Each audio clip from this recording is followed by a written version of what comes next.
Assalamualaikum warahmatullahi wabarakatuh. Halo anak-anak semua. Hari ini kita akan belajar tema 2, subtema 1, pembelajaran keempat. Bagaimana, sudah siap untuk belajar hari ini?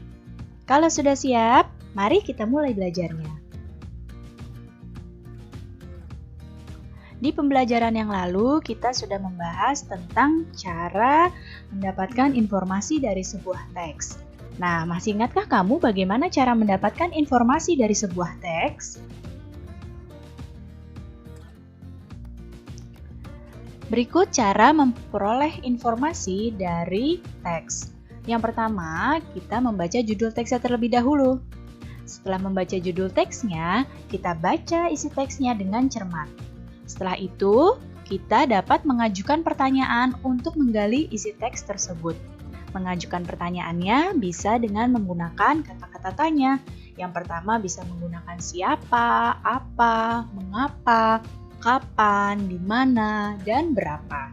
Ya, jadi 3 hal ini adalah cara untuk memperoleh informasi dari teks. Nah, sekarang coba Ibu tanya, pernahkah kamu pergi berwisata bersama keluargamu?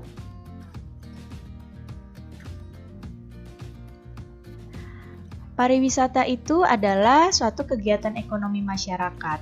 Ya, jadi pariwisata adalah kegiatan ekonomi masyarakat yang termasuk bidang pelayanan dan jasa. Dan pariwisata itu merupakan segala sesuatu yang berhubungan dengan rekreasi. Nah, berikut adalah tempat-tempat wisata yang ada di Indonesia. Coba diperhatikan. Indonesia ini tempat wisatanya sangat beragam ya. Ada mulai dari pegunungan, danau, kemudian lautan, pantai, kemudian ada juga wisata budaya. Jadi pariwisata di Indonesia ini sangat berkembang pesat. Nah, kenapa bisa sampai berkembang pesat? Pesatnya jasa pariwisata di Indonesia ini sudah didukung dengan potensi panorama alam Indonesia yang memang indah. Lihat coba di hadapan kalian, semuanya indah kan?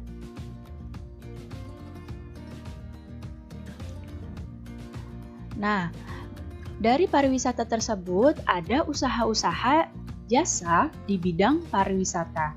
Apa saja usaha jasa tersebut? Yang pertama ada pengelola jasa penginapan. Kemudian ada usaha penjualan barang cenderamata. Kemudian ada penyedia jasa pemandu wisata atau tour guide. Ada juga jasa transportasi wisata dan penjual makanan dan minuman di tempat wisata. Kita bahas satu persatu ya. Yang ini adalah pengelola jasa penginapan. Kenapa ada pengelola jasa penginapan? Biasanya wisatawan yang datang dari tempat yang jauh itu tidak bisa dalam sehari langsung pulang ke tempatnya lagi. Mereka butuh tempat untuk menginap. Akhirnya timbullah tempat-tempat untuk penginapan seperti pada gambar ini ya. Untuk orang-orang yang mau beberapa hari di tempat wisata tersebut. Kemudian penjualan cenderamata. Nah, seperti ini.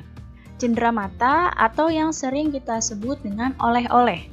Biasanya kalau kita habis dari pergi berwisata, kita ingin membeli sesuatu sebagai kenang-kenangan bahwa kita pernah ke tempat tersebut. Nah, cenderamata ini adalah benda-benda yang memang khas dari daerah tersebut dan dibeli untuk kenang-kenangan atau untuk oleh-oleh ya. Kemudian ada jasa pemandu wisata atau tour guide. Seperti ini. Tour guide ini adalah orang yang memandu wisatawan. Nah, seperti ini. Jadi wisatawan itu tidak semuanya bisa berjalan sendiri. Mereka ada yang ingin dipandu wisatanya. Nah, biasanya tour guide ini akan menjelaskan hal-hal apa saja yang ada di tempat wisata tersebut. Kalau di Indonesia, biasanya yang sering menyewa tour guide adalah turis asing. Jadi mereka meminta penjelasan dari pemandu wisata tersebut tentang hal-hal yang ada di Indonesia. Tapi ada juga turis domestik yang menyewa tour guide supaya mereka bisa lebih memahami tempat yang mereka kunjungi. Kemudian jasa transportasi wisata. Nah, beberapa kota-kota besar sudah menyediakan jasa transportasi wisata. Seperti pada gambar ini ya. Yang gambar yang atas ini coba dilihat yang panah. Ini adalah bus wisata di Yogyakarta.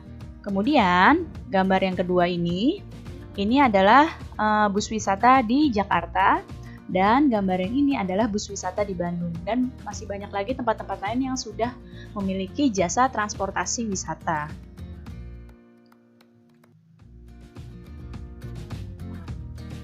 Kemudian penjual makanan dan minuman. Ini di setiap tempat wisata pasti ada penjual makanan dan minuman.